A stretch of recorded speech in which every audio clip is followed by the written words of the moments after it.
Okay, so in 7.2, we're going to talk about confidence intervals. Still, we're focusing on single population means, but now we're going to introduce the T distribution. Okay,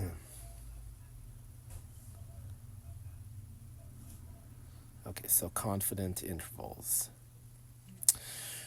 So when sigma is known, and that's what we're doing in the last section, we're going to go ahead and use a Z distribution. When your sigma is unknown, then we're going to go ahead and use a T distribution. So our Z-score, if you recall, is equal to the sample mean minus the mean over the standard error here. So for a T distribution, it's going to be similar, but notice that we're using S rather than sigma because we're not going to know the population standard deviation. We're just going to have the sample standard deviation. So that's going to be the main giveaway here for that. And we talked about a critical value, which is your Z alpha half. And so now we're going to talk about our T alpha half there. And so here's our standard error for both the Z distribution and the T distribution here. Recall, so sigma is the population standard deviation here. And S is the sample standard deviation. So that's going to be the keywords we're trying to look for here.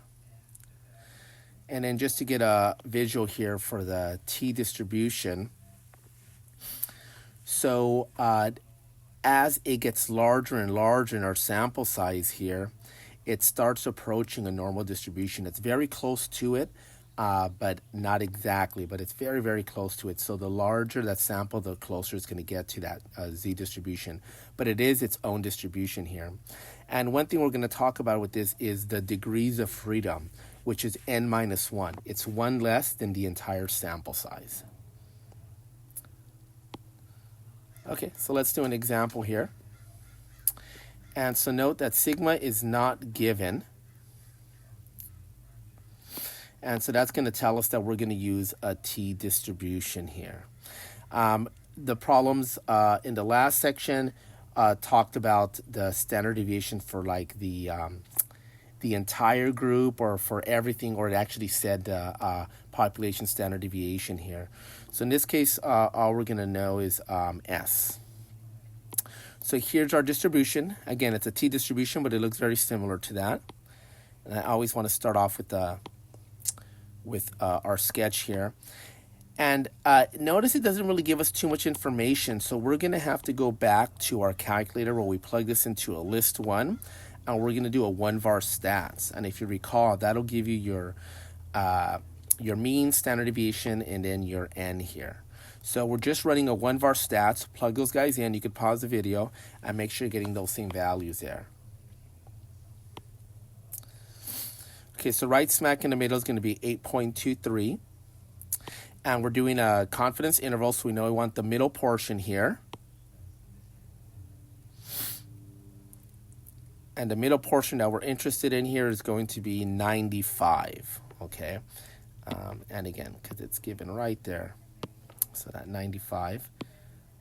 And we're talking, again, means here.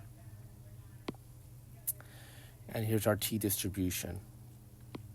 Now, again, we could talk about this x-axis in terms of whatever units we want, or in terms of z-scores, or in this case, in terms of t-scores.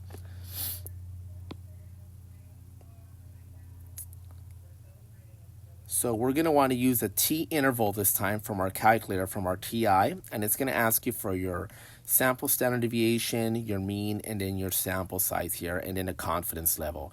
So this is going to be a plug and chug. We're not actually using the tables. We're going straight to our TI to plug this in. And when that spits out, it's going to go ahead and give us an interval from 7.30 to about 9.15. And I'll post a video how to run these t intervals here. So for us, really, that's the entire calculations that we're going to have to do. We're just going to be reliant on the TIs.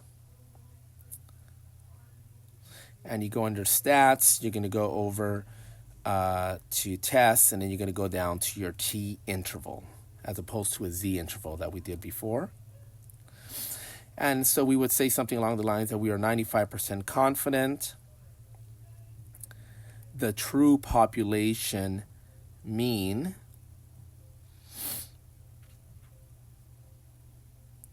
of sensory rates is between 7.3 and 9.15 in this case here.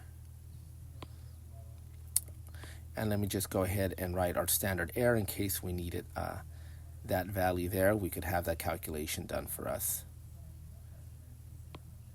Okay. And so what we're trying to find out again is we're trying to get a guess for that mean. And I don't want to commit to just 8.23, so I'm making a little cushion centered around that. And so we don't know what the true population mean is, but we're 95% confident it's going to fall somewhere within that range there. So our point estimator, if you wanted to commit to one value, that's going to be the mean, so 8.23. Our error, if you recall, we're going to want to go ahead and do our, let me write this here. Our error is actually this portion right here. So we could actually use our upper value minus that point estimator. If we subtract those two, that's going to end up giving us the error rather than having to use that other formula. And we want to find out what these critical values are here.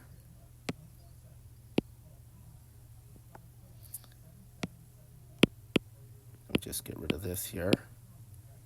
There we go. So our critical values in this case are T alpha halves. And so note that we typically use a normal CDF for the Z distribution here and that Z inverse norm, but we have a T distribution. So we're going to have to use the inverse T, which is going to be area to the left, and then we're going to have to put in our degrees of freedom in this case. And so for us, the area to the left, again, if we have 95 in the center, that means we're going to have 5% left over for the sides there. And so this is going to give us the negative value, which is going to be negative 2.14, but if you recall that it is actually symmetric on both sides. So this is going to actually be 0.025 there and 0.025 right in there. And recall these critical values are that negative 214 and positive 214 in this case here. Now, if you have the older 83s, you're not going to have that inverse T. So you could get that. There is a program from that download, that 200B program, if you got that from the Success Center. Or at this point, you could also use the simulator from TI if you have that. Okay, let's try another one of these guys.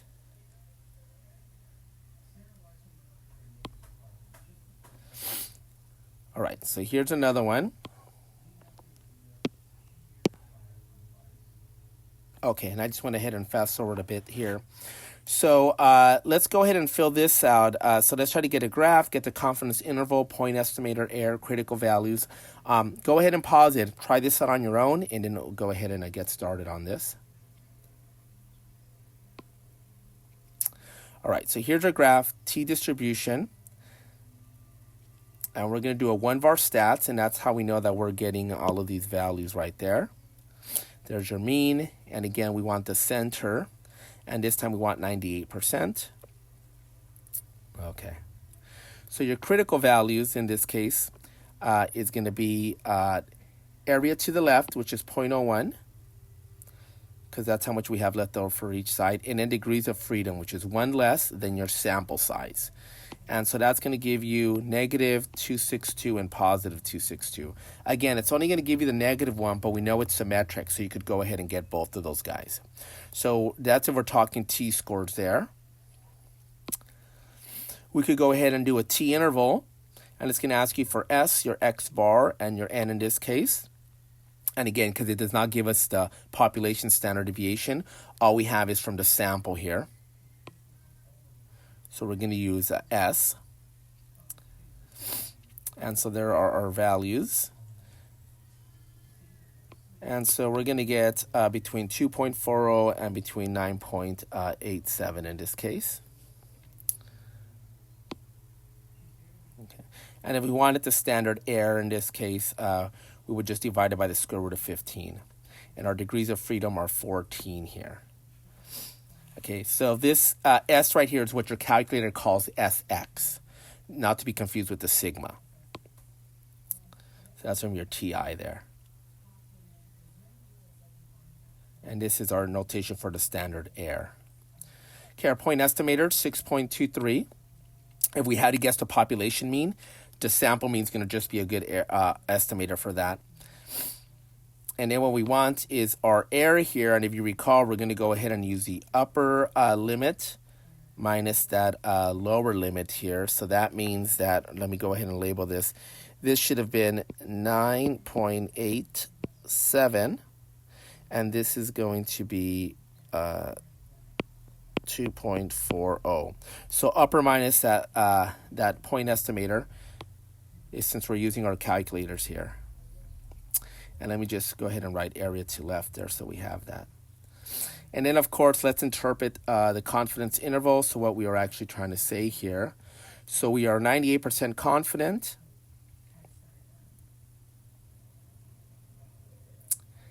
that the true mean of hours watching TV is between about 2.4 and 9.9 or so hours in this case. And I'm being a little bit loose with the rounding in this case. However, whenever you're using a number again in another calculation, you want to use as many decimals as possible. But right now we're just kind of rounding it off there.